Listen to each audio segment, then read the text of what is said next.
everybody, welcome to Clayton FFA, welcome to Clayton Agriculture, but you're going to find out quickly they're sort of one and the same, because FFA is an intercurricular activity. Basically, you've heard of extracurriculars where you do things outside of school or in other times. Almost everything we do through FFA, we do that kind of stuff too, but it's all related directly to the class. FFA is truly an intercurricular organization here at Clayton High School, and we're glad to have you a part of it. So let's go on through and talk about everything that FFA is for you guys and for us. So what I want you to know is that you only need to copy down things if it has this little symbol. Basically this symbol, I guess I'm up here, symbol, that marker or highlighter basically lets you know that you need to copy down that information. It's pertinent to not only possible assessments in the future, but basically it's just important. I'm not going to be like every other teacher that makes you write down every single slide. You've all had that teacher who's like, all right, class, please copy down everything in the slide. And you're thinking to yourself, like, why is this relevant? Well, I'm not going to do that to you. Things you copy down are going to have a definitive impact on your ability to understand and learn in this class. So first off is our mission, which is just a fancy way of saying what the FFA's goal is. So I'm going to read it for you, and then we're going to summarize. FFA makes a positive difference in the lives of students by developing their potential for premier leadership, personal growth, and career success through agricultural education. That's just a fancy way of saying that we want you to be a better kid when you leave the program than when you came in. I have kids come up to me all the time that talk about what kind of influence or impact that ag had on their lives.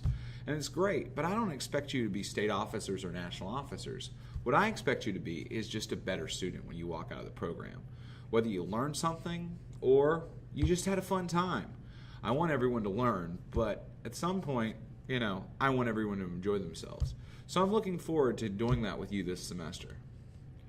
So what is FFA? Well, FFA is the world's largest youth organization. I mean, we're talking bigger than Boy Scouts, bigger than Girl Scouts, bigger than DECA, FBLA, hosts. Don't tell them because they'll get mad. But we are the biggest organization in America. Over 500,000 high school and middle school students, and that number grows more and more every year, are FFA members. Basically, we're the biggest club you can be in at your age, guys.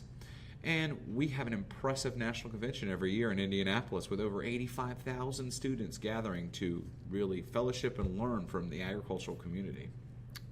I think FFA, a lot of people got a really negative stigma of it. FFA used to stand for Future Farmers of America, and as we're going to talk in the future, that was where our foundation started. But we're not sows, plows, and cows anymore, folks. Our FFA is all about technology and innovation as it moves forward into this century. But FFA is an organization of high school students in agricultural education from across the United States, from all 50 states plus Guam, Puerto Rico, and the Virgin Islands. So our territories are covered as well. And it's pretty impressive when you really break it down and look at how big and immense an organization like that is. It makes you feel like you're part of something huge, which is what we're going to show you this semester. So in 1920s, a bunch of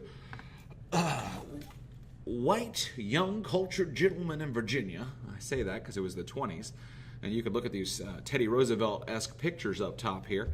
They all have their hats and just weird pants. I'm going to be honest, they're just weird. But anyway, they're all starting an organization. But ladies, it was only for boys because it's 1920 and hoo-yah.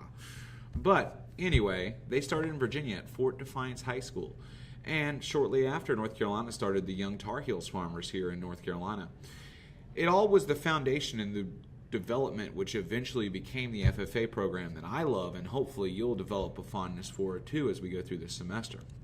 So in 1928, a bunch of gentlemen came together at the National Livestock Expo in Kansas City, Missouri. And they said, hey, you know what? We're all here. Let's start a club. I have learned, ladies and gentlemen, that if you lock a bunch of 16 to 20-year-old white men in a room, they will start a club. That's like their thing. They all want to have a power and authority. Ask every frat house in America. But the first dues were 10 cents. Those have gradually changed just a little bit. Now our dues are $30. But I promise you, of that $30, almost 20 plus of it goes towards state and national dues. So we're not making very much. The rest of it goes towards feeding you guys and pulling cool events here on at the chapter.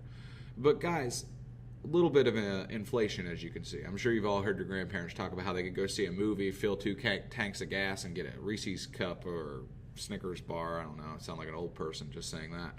For like 5 cents. Well, things were less expensive then, but dues have really come up. And you'll see why, because it's a big organization and things aren't cheap. So let's talk about the structure of FFA. First, we have our little bot, Clayton FFA chapter here at the bottom. This is our club, everything we do directly here at Clayton High School. Then you rise on up to the Federation. How many of you are athletes? Well, if you're an athlete, you compete in a conference. It's where the schools in your conference compete to go towards regionals or state levels. FFA's equivalence of a conference is our federation.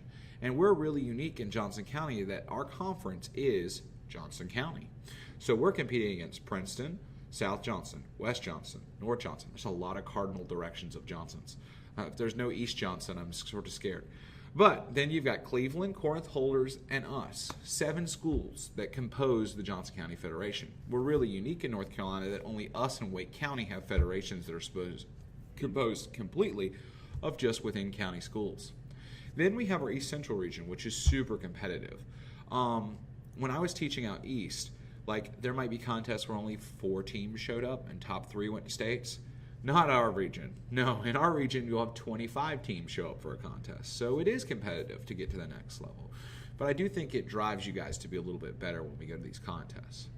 Next, we have the FFA Foundation, or the North Carolina FFA Association. Basically, this, guys, is the state level of our FFA chapter. We're located out of Raleigh through NC State into capacity.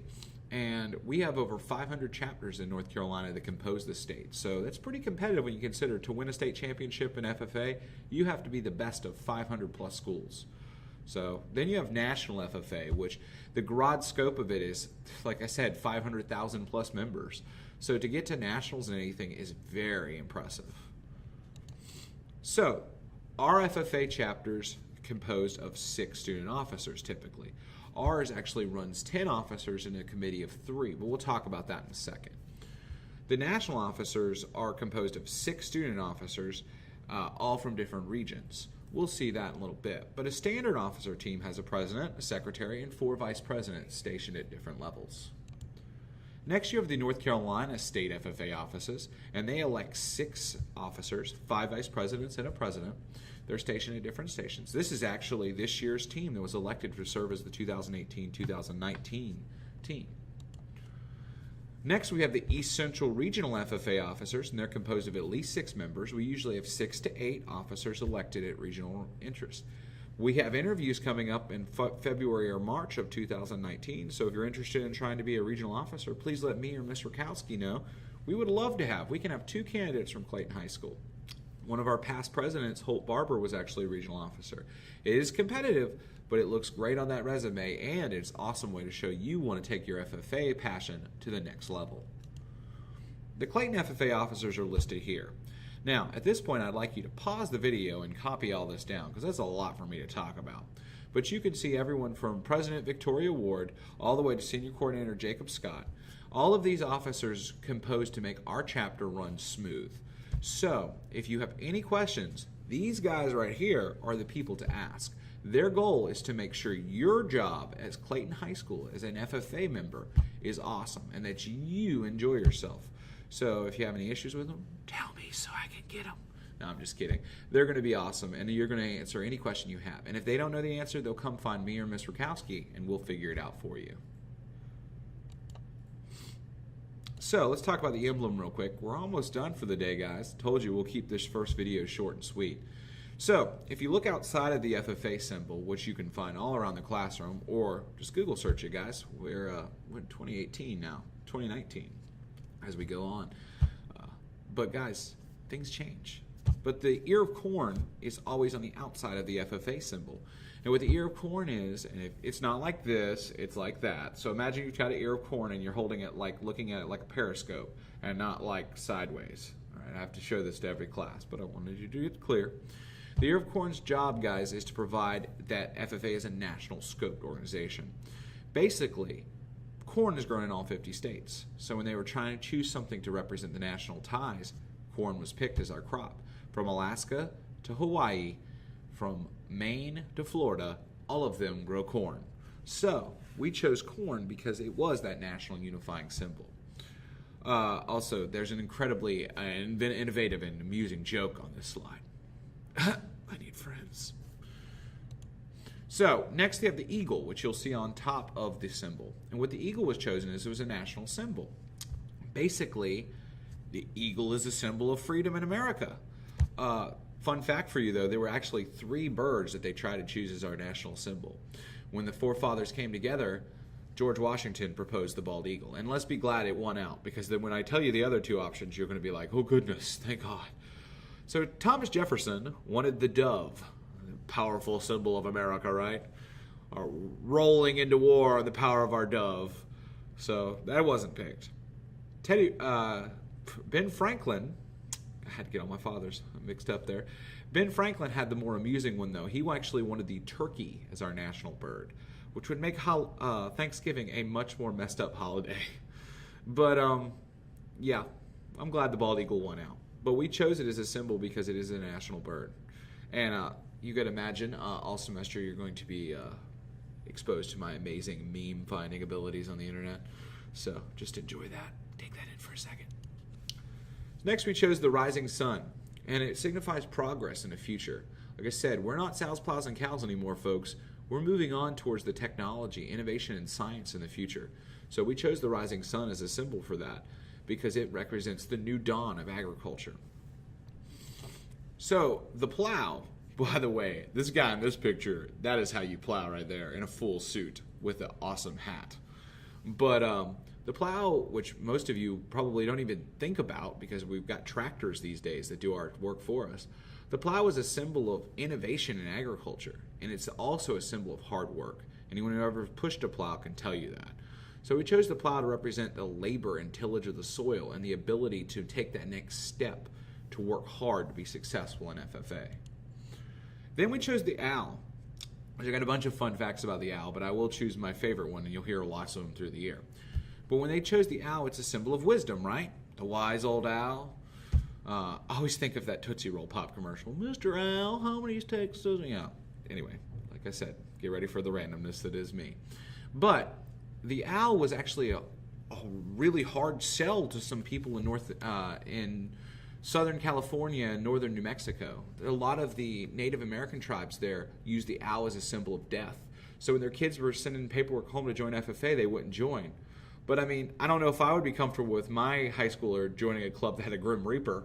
So you got to look at cultural differences. But eventually they worked that all out and they realized that it was a different thing. But the owl is an amazing symbol of wisdom. But some cultures, it can be a symbol of death too.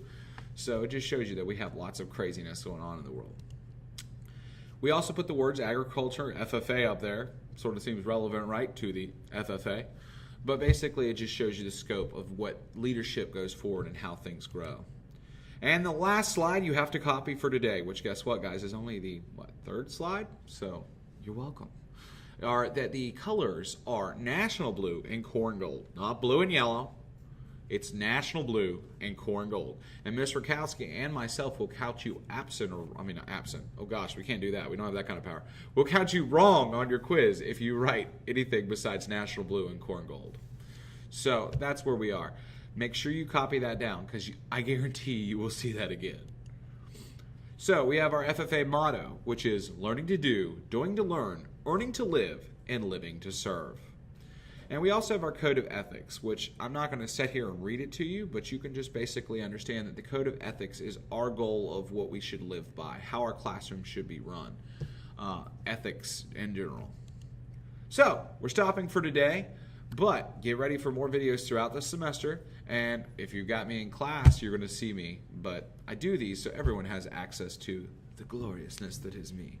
But I'm looking forward to doing more with you through the semester, and I'm looking forward to showing you how FFA has not only changed from the humble organization that started with a bunch of farmers in Virginia to the national scope of the world's largest youth organization. So get ready for a ride, folks. It's going to be an awesome one, and we're going to learn a lot along the way.